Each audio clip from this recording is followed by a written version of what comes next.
Welcome, witches, seekers, and lovers of liminal spaces, to another episode of Wishcrafting. I'm Wishamaya, your hostess, and today we're stepping into the Twilight Realms, those powerful thresholds of dawn and dusk. These are moments of transition, where day meets night, where magic stirs, and where we, as witches, can harness their unique energies for ritual, spell work, and personal transformation. So, light a candle, brew a cup of tea, and settle in as we explore the magic of the in-between.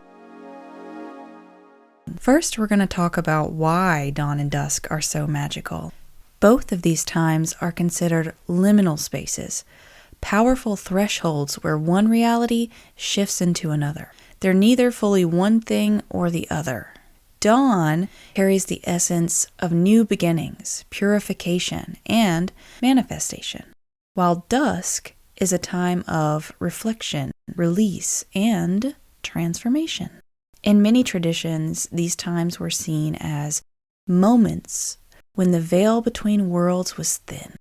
Spirits, deities, and guides are more accessible, and the energy is heightened for spell work, meditation, and divination, as well as all of the other things we witches tend to get into. Let's begin with dawn, the magical birth of the day. This is a time of fresh energy, of clarity and initiation. The air is crisp, the sky is painted with gentle hues, and the world is still waking up. For witches, this is an optimal time to work with spells and rituals that focus on things like manifestation and goal setting, because dawn carries the energy of possibility. It's the perfect time to set intentions for the day, cast spells for success, and channel your highest potential. It's also great for healing and purification workings because the golden light of the morning is very cleansing and refreshing. And you can use it to banish negativity, to cleanse things, or to bless things, especially water. Water is a very potent element to work with at dawn. There's actually a Celtic belief or practice of going out on May Day and collecting the first bit of morning dew on the early spring flowers and rubbing it on your face to enhance beauty and youthfulness. And some folks even believed that rubbing the first bit of dew from spring flowers at the first light of dawn on your face could extend your lifespan, literally add years onto your life.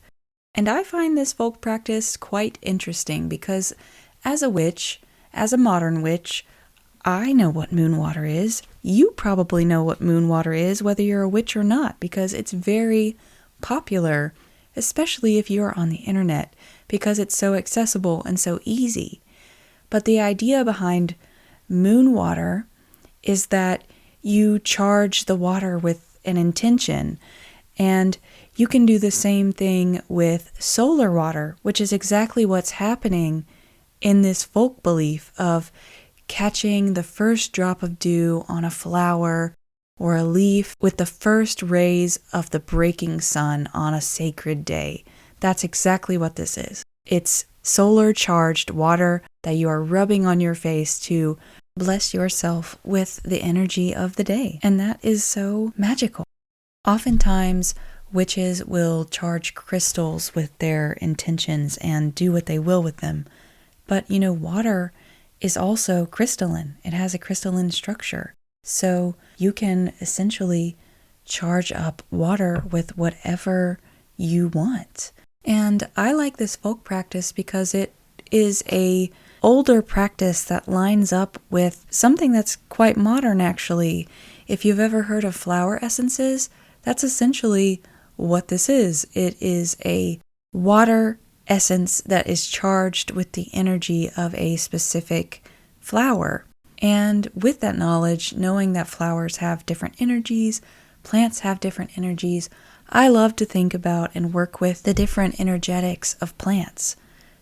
Foxglove dew is going to have very different energy than, say, a rose. So I think you could easily tailor this folk magic practice to fit your needs and desires by collecting dewdrops at dawn with plants that you have an affinity to. And I'll just leave it at that and move on. But before we move away from solar energy, I do want to touch on the fact that dawn is an excellent time to charge your tools with solar energy.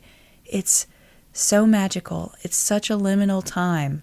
It's not quite day, it's not quite night. So really imbuing your tools with the first rays of the sun and your intention could make for a very potently charged tool. Very potent magic indeed.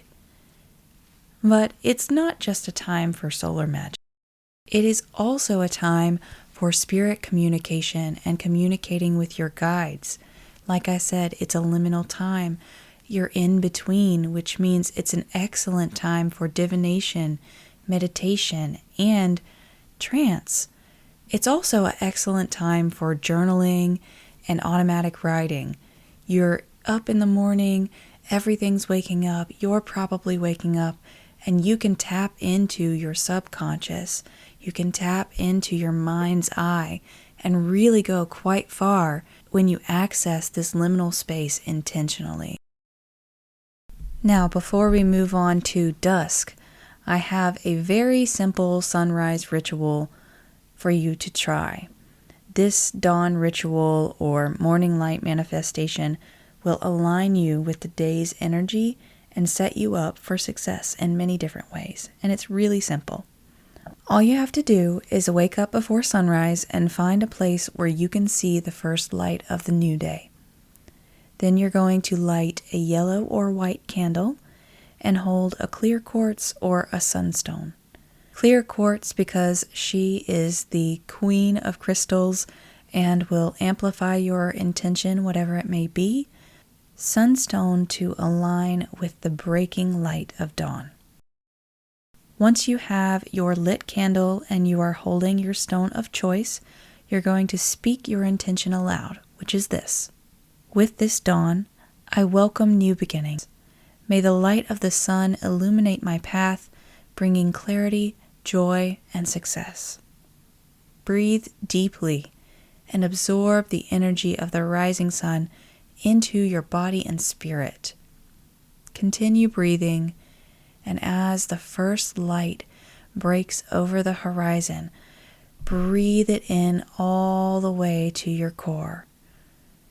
Continue breathing and imagining this light filling you head to toe. Do it as long as it takes until you feel full to the brim of this brand new day's energy and light. Once you do, focus to your center and take a centered breath and breathe some of this light into the crystal in your hand. Now, as the day goes on, that energy might wane that you have filled yourself up with, but it will stay in your crystal, and you can carry that crystal with you throughout the day and the week, and maybe even longer depending on the relationship you have with that crystal. And you can continue to refill it with this intention as you need to. It's very simple, very easy, and can serve as a simple good luck charm to bring in a little bit more joy and light to your life. Now, let's move on to the magic of dusk, which is full of shadow work, release, and transformation, among other things. Dusk is a time of closure, a time of reflection, and a time of deep magic. As the sun lowers beyond the horizon, the world softens and the veil between seen and unseen becomes much thinner. This is a sacred moment of release, communion, and a time to dive into inner mysteries. Dusk is ideal for shadow work and self-reflection because as the world darkens, so does our awareness of what's hidden within us. Journaling, meditation, and deep introspection are powerful at this time, as well as trance journeying and finding answers to questions you might be a little bit weary to ask. Where meditation and divination at dawn has a much lighter energy to it, dusk can allow you to tap into the liminal space that helps you go deeper but stay grounded. As the light of dusk shifts into something softer, more hazy, it brings with it a potent energy for ancestor veneration, scrying, and spirit communication. It is a very, very in-between time, and I'm guessing you have probably felt this before. Dusk can feel very full of possibility. Dawn can as well, but dusk sometimes feels like the possibility is bursting at the seams, and you can reach right into that possibility and pull what you want out of that liminal space. And if you want to connect with your ancestors or talk to the spirits, your spirit guides, this is a great time to reach between realms and do that. If you work with the Fae, dawn and dusk is an excellent time to communicate with the Fae and work with the Fae and give them your offerings as well, because the realm between here and fairy is almost non-existent at these times, especially at sacred places or places where the veil is already thin. Dusk and dawn mirror each other. They're two sides of the same coin. So just like dawn, dusk is also ideal for banishing, where you are banishing something with the start and idea and energy of a new beginning. Dusk, you are banishing something with the fading light so that it can be gone forever, but it brings this energy of releasing a burden, of setting something heavy down and taking a breath. It's time to release and rest, to banish and rest. And then, because it's a liminal space, you can also call in, reach into that potent energy, that seam in between realms and worlds, and pull the protection that you need from your ancestors, from your guides, from wherever you pull your protection from, wherever you're calling it in from the last rays of the sun itself. It's a great time to banish and then protect in tandem. Dusk also provides the opportunity for something very special. Where dawn is focused on solar energy, dusk can be both. So you can have the energy of the sun and the energy of the moon in one, which can make for incredibly balanced spell work. I'm not going to tell you that it's incredibly powerful, because you can figure out that working with the sun and the moon at the same time is very powerful. You already know that. But what it can bring in is this element of really wonderful harmony and balance into whatever working that you're doing. If you're trying to bring balance into your life, if you're doing a working based around harmony, this is an excellent time to do that, especially if it's a time of year where the sun and the moon are in the sky at the same time, or the moonrise happens right after the sun goes below the horizon, because we have a couple times of year where that does happen, and they're very not only beautiful to watch in the sky together or to see right after each other, but the energy there is palpable. You can just feel it that much more during those times. So invocations, charging, working with your deities, any spell that means a lot to you, any ritual that means a lot to you that you want to make sure goes well, should be considered for this time of day, because it is just so powerful and it naturally brings such harmony to any working, while also lending a big ol' punch of primal power. Now, I have a very simple dusk ritual for you before I leave you today. And it is a simple ritual for letting go with the twilight. And you can do this as often as you need to. And I encourage you to do so. The wonderful thing about dawn and dusk is that they happen every day. So this is a little ritual for a end of day release with the energy of dusk. All right, you're just going to need a black or blue candle, a piece of paper that's kind of small, not too big, and something to write with, as well as a fire-safe vessel. You probably know where I'm going with this by now. As the sun begins to set, you're going to light your candle, and with your candle at your side, ideally shining some light onto your piece of paper, you're going to write down something that you wish to release. It can be anything, an old habit, an emotional burden, a fear. It can be anything you want to release. And then you're going to hold it in the palm of your hand, your non-dominant hand, and you're going to place your dominant hand over top of it. So you're cupping it, right? Like you're going to whisper into somebody's ear, except you're whispering to this piece of paper. And you're going to whisper to this piece of paper like it is an old friend that you have known for a very long time. Now think on what it is that you wrote down that you wish to release. And when you've got it firmly in your mind, or your heart, or both, you're going to whisper, "As the sun sets, so too does my attachment to what no longer serves me." And blow your breath of life onto this paper as soon as the last word comes out of your mouth. So, as the sun sets, so too does my attachment to what no longer serves me. Breath. Don't sleep on the breath of life. It's a powerful tool. I will harp on this until I die. After you've done this, you're going to burn the paper safely and let the ashes scatter to the wind if you can. Once that is done, you are going to sit with your candle until darkness comes. And when the sun goes beyond the horizon, or it's sufficiently dark if you can't see the horizon, you're going to blow out the candle. And you're going to sit with the darkness for a moment. And you're going to thank the darkness for its wisdom and stillness, and absorb that wisdom and stillness. Let it sink in and push down the tension in your body. Push down the tension in your shoulders and your back.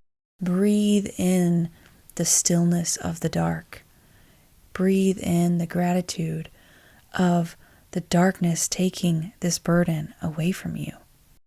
And when you're ready, you can get up and go do what you will. The ritual is over.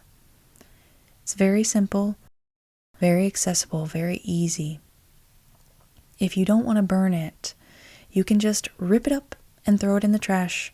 That is perfectly fine as well. Not everybody can light things on fire, and I respect that.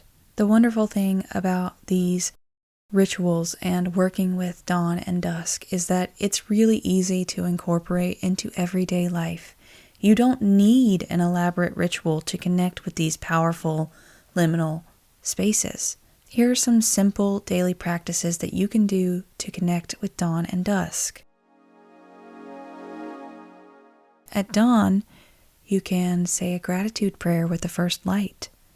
Send your day's wishes, your day's intentions into the light of the rising sun. You can drink tea that is infused with herbs that align with the sun, like lemon balm, ginger, or mint, to awaken your senses as you look upon the first light of the day. You can also do a quick breathwork exercise facing the rising sun and with your breath bringing the energy of the rising sun into your body. That simple act alone can shift your entire day. Don't sleep on the breath. It is so powerful. It's magical as fuck, and everybody should be using it. I will continue to say this to you. Now, at dusk, you can light a candle as the sun sets to symbolically honor the ending of the day.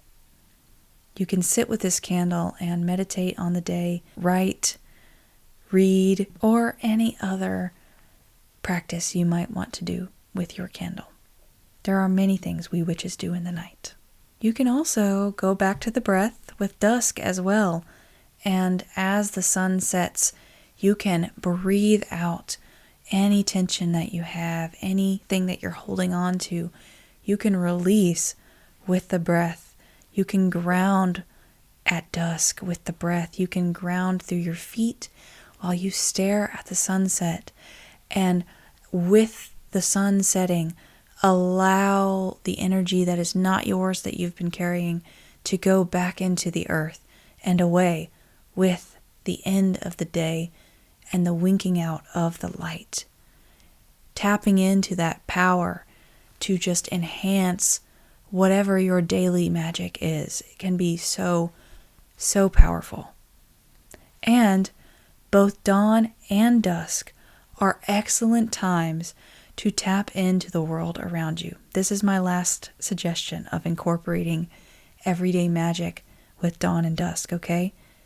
Simply experiencing dawn and dusk is incredibly transformative. Going outside and listening to the sounds of the time, the sounds of the liminal space, and getting familiar with what they feel like, sound like, smell like, and look like can really attune you to the shift in nature, to the shifts that happen within you at that time, and allow you to just further tap in to this incredibly liminal, powerful time that we experience twice a day, every day. If you work with deities or want to work with deities, there are quite a few deities that are associated with dawn and dusk, and working with them, giving offerings to them, inviting them in at these times can be a really transformative experience. So a couple of deities to note that are associated with dawn are Aurora, the Roman goddess of the dawn,